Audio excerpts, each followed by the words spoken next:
الحمد لله رب العالمين والعاقبة للمتقين ولا عدوان إلا على الظالمين. اللهم صل على سيدنا ونبينا وحبيبنا وشفيعنا وذخرنا ومولانا محمد. وقال تعالى في القرآن الكريم: أعوذ بالله من الشيطان الرجيم، بسم الله الرحمن الرحيم. فمن يعمل مثقال ذرة خيرا يره ومن يعمل مثقال ذرة شرا يره. صدق الله العظيم. Muslim al-Ma'bad. Sidang jamaah subuh yang insyaallah dimuliakan oleh Allah Subhanahu wa taala.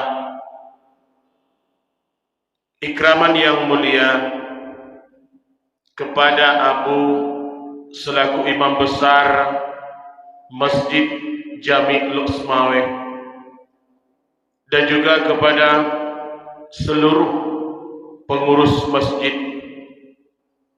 seluruh guru-guru kami, orang tua kami, para alim ulama yang berhadir di rumah Allah yang sangat mulia raya ini. Mudah-mudahan kita selalu dan mendapat ridha, petunjuk daripada Allah Subhanahu wa taala, dengan kita dapat melaksanakan ibadah puasa Ramadan yang merupakan ibadah yang paling istimewa yang diberikan oleh Allah Subhanahu wa taala hanya kepada kita, umat daripada baginda Rasulullah sallallahu alaihi wasallam. Maka sudah sepantasnya dan sewajarnya kita bersyukur kepada Allah Subhanahu wa taala atas segala rentetan nikmat yang Allah berikan, sehingga kita diberi kesehatan, diberi kekuatan oleh Allah untuk dapat melaksanakan rutinitas ibadah selama bulan suci Ramadan sampai dengan akhir daripada bulan suci Ramadan ini. Hadirin yang berbahagia, sembari beriktikaf di rumah Allah yang mulia ini, sedikit ulang kaji ataupun mau'idhah hasanah, mudah-mudahan bermanfaat adanya kepada al-fakir secara pribadi dan muslimat maupun kepada bahagia. Dunia yang kita tempati sekarang ini bagaikan sebuah tempat yang mana tempat tersebut suatu saat kita akan pergi meninggalkan dunia ini. Kita akan berangkat untuk pergi kepada alam yang selanjutnya, dan Allah tidak pernah bertanya kepada kita siapkah atau tidak siapkah. Tetapi yang perlu kita pertanyakan, siap tidak siap kita harus berangkat. Apabila ajal kita telah sampai, apabila janji kita dengan Allah Subhanahu wa taala telah sampai, maka tidak ada kekuatan satupun di atas permukaan dunia ini yang bisa menahan agar kita untuk kembali kepada Allah Subhanahu wa taala. Maka Rasul berkata, "Ad-dunya mazra'atul akhirah." Dunia ini adalah tempat untuk bercocok tanam menuju hari akhirat. Dunia ini hanyalah sebuah tempat yang mana tempat tersebut adalah untuk mencari mencari bekal sebanyak-banyaknya. Karena Rasul berkata, umatku ini dari kategori usia paling kuat, kata Rasul, 60 tahun atau 70 tahunan. Bila ada yang melebihi daripada di atas 70 tahun, itu merupakan sebuah rahmat yang diberikan oleh Allah Subhanahu wa taala. Tetapi apabila rahmat itu kita dapatkan dengan panjangnya usia kita di atas permukaan dunia ini, maka makin besar tanggung jawab kita nanti di saat kita dibangkitkan oleh Allah Subhanahu wa taala di hari yaumil qiyamah. Kita akan mempertanggungjawabkan semuanya. Apa yang telah kita kerjakan di atas permukaan dunia ini, tidak akan ada yang terlewat satupun dalam mahkamah Allah Subhanahu wa taala. Maka yang paling lama sesudah alam dunia ialah alam barzah, hadirin yang berbahagia. Kita nggak akan tahu berapa lama diri-diri ini yang hari ini berada di rumah Allah ini, berapa lama kita akan berada di alam barzah. Hari ini manusia yang pertama diciptakan oleh Allah Subhanahu wa taala, Nabiullah Adam alaihissalam, sampai dengan manusia yang paling suci dan mulia di atas permukaan dunia ini, baginda Rasulullah, telah kembali kepada Allah Subhanahu wa taala. Berapa lama sudah mereka berada di alam barzah? Rasulullah sallallahu alaihi wasallam wafat pada tanggal 12 Hijriah, pada tanggal 12 Rabiul Awal tahun 11 daripada Hijriah. Hari ini kita telah berada di tahun 1445 Hijriah. Kita kurangi 11 tahun. Berapa lama sudah Rasul berada di alam barzah Allah Subhanahu wa taala? 1430 tahun lebih sudah Rasulullah berada di alam barzah Allah Subhanahu wa taala. Dengan kata Rasul tadi, usia umatku itu tidak akan lebih daripada 60-an, 70-an. Makna 70-an bisa lebih sampai dengan 80 tahun. Tapi menyangka 80 tahun yang dibayang gedon, nak dengar kita nyangka. Untuk udang semayang enggak akan sanggup lagi. Kita memerlukan alat bantu yang disebut dengan kursi. Untuk pergi ke masjid dulu, dari rumah sampai ke masjid bisa jalan kaki, enggak akan sanggup lagi. Punya Honda enggak sanggup bawa lagi.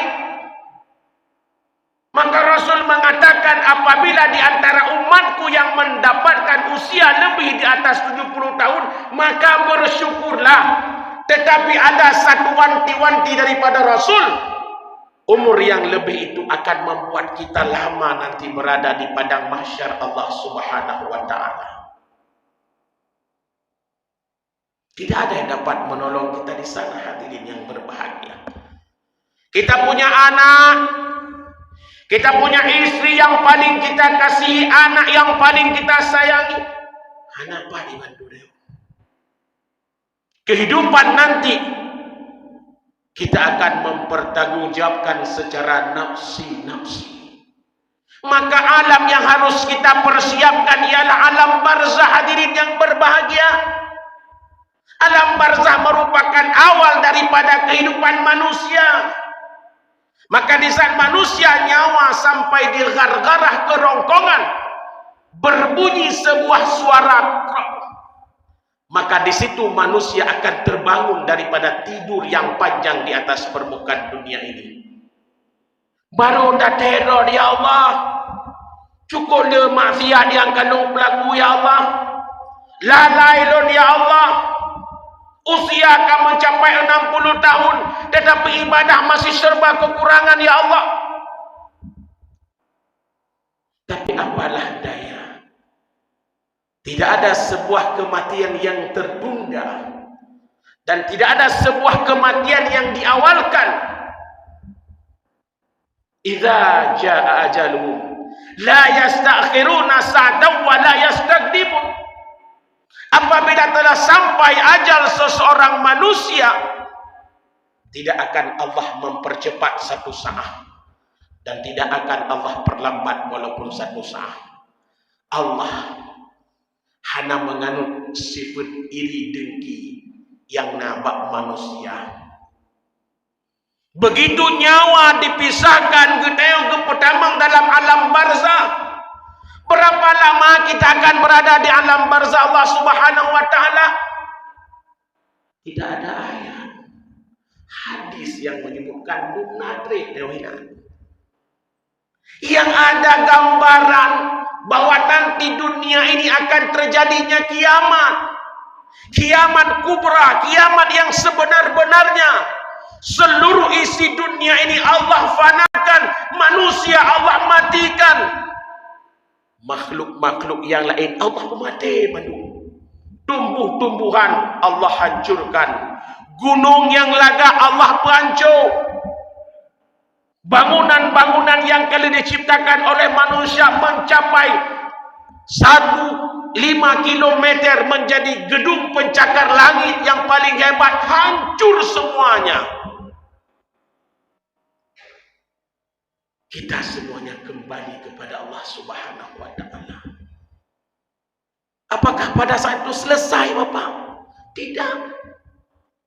Di saat seluruh makhluk Allah fana, yang tinggal hanya Allah sendiri. Di situ Allah berkata, mana dulu Fir'aun yang mengangkat dirinya menjadi Tuhan, mana manusia yang paling angkuh, Namrus, mana Karun, sehingga Allah berkata, ana malikul mulki, saya adalah raja di atas permukaan dunia ini. Apakah sesudah itu seluruh makhluk yang ada di atas permukaan dunia ini dimatikan oleh Allah Subhanahu wa taala dengan bunyi sangkakala pertama? Dalam bahasa agama disebut dengan rajifah. Kita menunggu sangkakala yang kedua. Dalam bahasa agama disebut dengan radifah. Berapa lama rentan sangkakala pertama, yang kedua, dan yang pertama? Tidak ada ayat, tidak ada hadis yang menyebutkan. Sesudah dibangkitkan kita, Allah membunyikan, memerintahkan kepada malaikatnya untuk membunyikan sangkakala yang kedua. Seluruh makhluk Allah dari manusia pertama sampai dengan manusia yang terakhir lahir ke dunia ini dibangkitkan oleh Allah dalam satu padang yang disebut dengan padang mahsyar. Ada bahasa lain disebut dengan alam akhirat, negeri akhirat, negeri mahsyar, yang di sana manusia kita akan mempertanggungjawabkan segala tindak tanduk, gerak-gerik kita selama kita hidup di atas permukaan dunia Allah Subhanahu wa taala ini. Berapa lama hadirin kita akan berada di padang mahsyar Allah Subhanahu wa taala? Kita akan berada di padang mahsyar Allah nanti selama 50.000 tahun lamanya. 50.000 tahun pun kan waktu yang singkat, karena satu hari nanti di padang mahsyar Allah Subhanahu wa taala, satu hari di negeri akhirat nanti sama dengan 1000 tahun dunia. Reda. Kita berjalan di negeri yang tandus, yang negeri tersebut tidak akan ada malam, akan siang selalu dikarenakan matahari berjarak 1 mil di atas kepala kita. Ini bayangkan buno uro dumna dari uro. Semua kita kewalahan. Tapi coba bayangkan nanti di padang mahsyar 1 mil di atas kepala kita. Hari ini menurut pakar astronomi kita berada 150 juta kilometer matahari daripada penjuru dunia ini. Maka kita akan binasa. Kita akan fana semuanya. Di saat itu kita berada di sebuah padang. Sebelum kaki ini berjalan menuju kepada fase-fase berikutnya,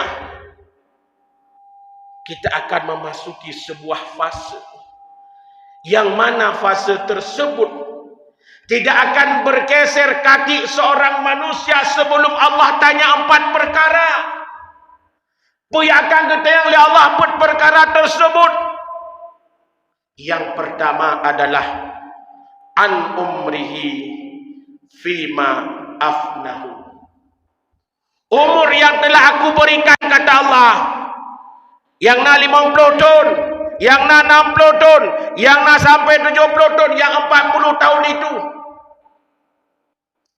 kemana engkau pergunakan? Hari ini umur kita enggak muda lagi, hadirin. Dan yang hadir di sini pikir yang muda-muda, yang tua-tua malah. Walaupun tidak ada jaminan yang tua itu akan cepat meninggal, dan tidak ada jaminan yang muda akan terlambat. Karena kematian tidak melihat usia, kematian tidak melihat daripada sakit, karena kematian itu merupakan janji kita dengan Allah Subhanahu wa taala. Tapi nanti di saat Allah melalui malaikatnya bertanya, an umrihi fima afnahu, umur yang kandung biok ho taba. Bak ne bayangkan, dia nak jawab. Dia tak jawab. Berat hadirin yang berbahagia. Maka nam tadaru ni salah sabuh penyebab manusia sadar, karena manusia tidak melihat pahala yang diberikan oleh Allah. Tak kira pahalanya deh takalan lagi, deh takalan peng jemaat urus mayang.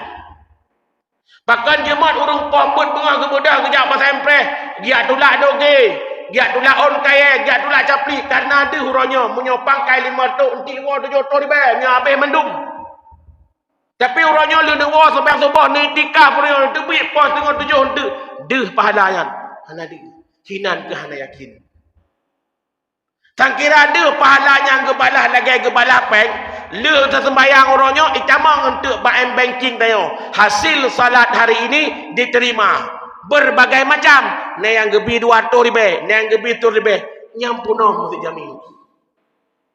Tapi kan benar.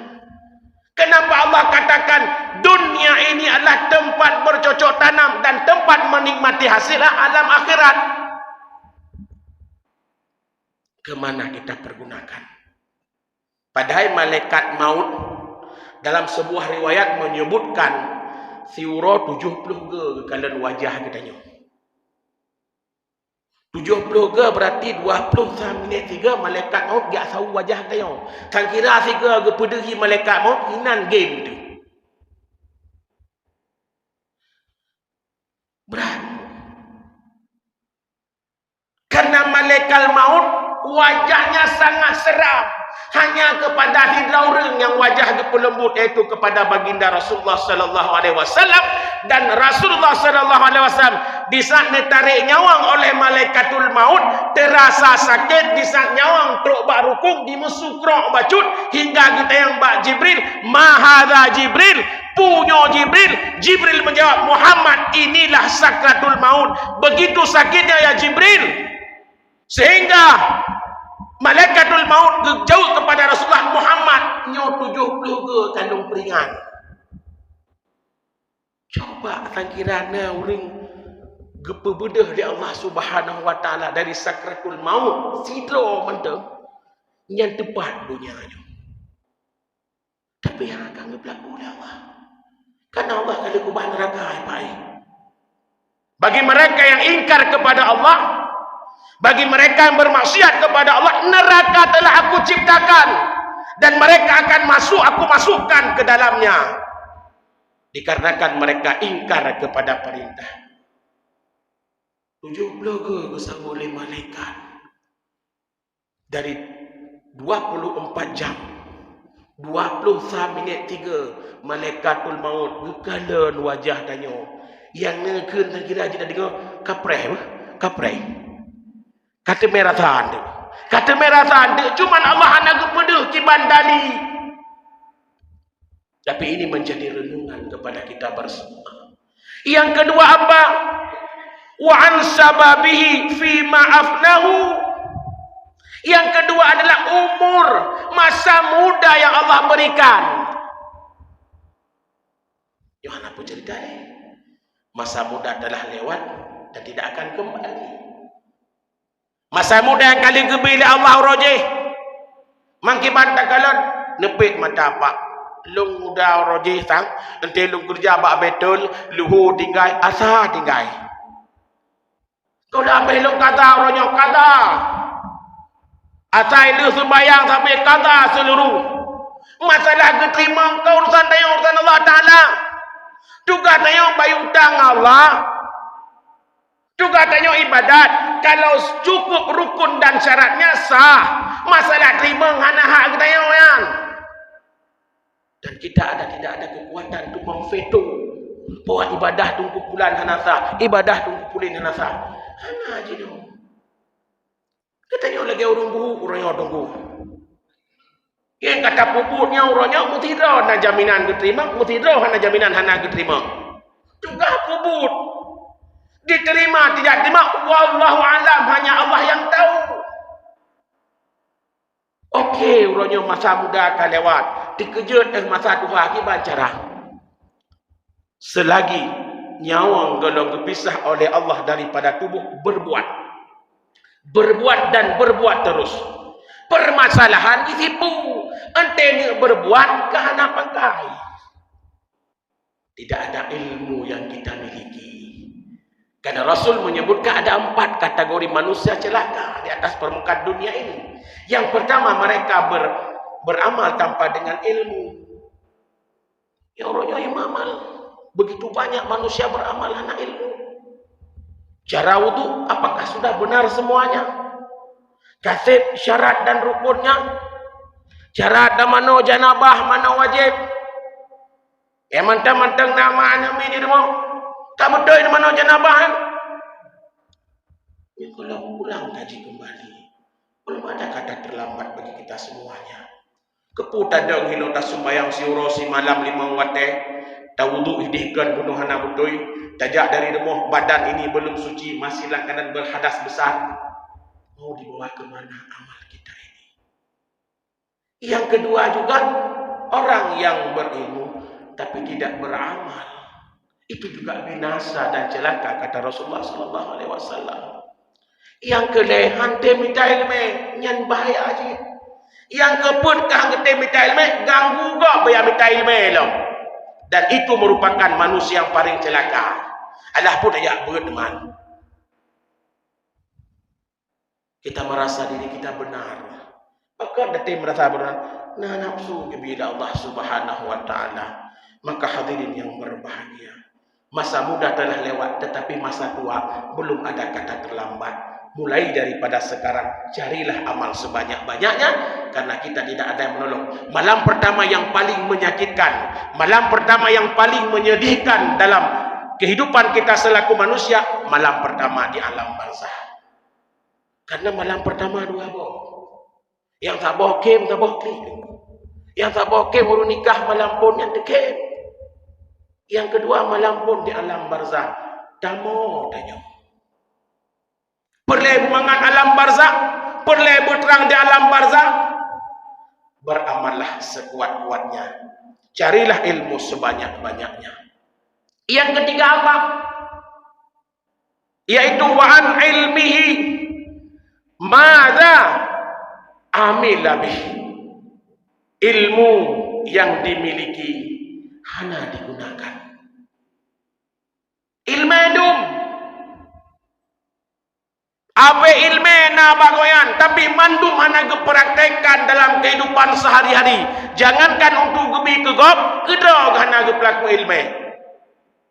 Maka ini akan diminta pertanggungjawaban oleh Allah Subhanahu wa taala. Dan ada 3 kelompok manusia yang Allah nanti akan masukkan mereka pertama ke dalam neraka Allah Subhanahu wa taala. Siapakah 3 kelompok? Yang pertama orang alim. Yang dulu dia mengajarkan ilmu agama, yang di bibirnya karena Allah Ta'ala, tetapi pada hatinya enggak, dia ingin diagungkan, ingin diperaya legop, ingin diperhebat legop. Di sini boleh kita berbohong, tapi di padang mahsyar nanti di mahkamah Allah Subhanahu wa taala, di sana bergaya Allah lung barakal lung jabut sampai malam, lung semua dia Allah, lung ikhlas kanan roh semua ya Allah, lung bagi ilmu ya Allah, kun Allah kun. Idra kurajih kabi ilmu kasemu bergok menduk memang betul, tetapi ada tujuan dalam hati idra ke agar idra disebut orang hebat, akan idra disebut orang alim, akan idra disembah-sembah oleh masyarakat lainnya. Yang kedua siapa? Mereka orang-orang yang kaya dititipkan hartanya. Mereka telah menginfakkan kepada anak yatim, fakir, miskin, masjid. Tapi dalam hatinya timbul sebuah sifat agar dia disebut orang kaya, orang dermawan, orang gakai. Maka pada yaumil kiamah nanti, orang tersebut juga akan dimasukkan oleh Allah Subhanahu wa taala dalam neraka Allah Subhanahu wa taala, tidak ada bandingnya. Yang ketiga ialah mereka yang berperang di jalan Allah, yang mereka berkatakan kami lillahi ta'ala, tetapi dalam hati mereka kalau sempat kami wafat, kalau sempat kami mati dalam medan peperangan, agar kami disebut para syuhada, urang syahid, tunggu syahid, timbullah mati. Maka 3 kelompok itu dalam neraka Allah Subhanahu wa taala. Dan satu lagi sebagai penutup 4 perkara yang tidak akan kita beranjak di padang mahsyar ialah wa an malihi min aina iktasabahu. Yang kebut yang paling bahaya, harta yang kana ronyok dari mana tarumpak hodaba. Yang lain hodaba mendek, hodaba, masa muda hodaba, ilmu hodaba. Yang kebut apa? Harta ini dari mana engkau dapatkan, ke mana engkau belajarkan? Engkau dapatkan dengan jalan halal, engkau belajarkan dengan jalan haram, itu juga akan dipertanggungjawabkan. Apalagi didapatkan dengan cara yang haram, diperjualbelikan kepada jalan yang haram. Maka ini sedikit menjadi pelajaran kepada kita semua yang berhadir di sini, terutama kepada Al-Fakir secara pribadi. Marilah mulai dari sekarang. Rasul hanya fikurungga berumpa dengan Ramadan. Karena Ramadan diwajibkan oleh Allah puasanya pada tahun kedua Hijriah, Rasul wafat pada tahun 11 Hijriah. Tanya orangnya nama kuduh ke siapa kan berumpa dengan Ramadan. Masihkah kurang untuk kita beramal? Masihkah kurang untuk kita mencari bekal di atas permukaan dunia ini? Hanya ini yang dapat Al-Fakir sampaikan. Lebih dan kurang Al-Fakir mohon maaf. Adanallahu wa iyyakum ajma'in. Assalamualaikum warahmatullahi wabarakatuh.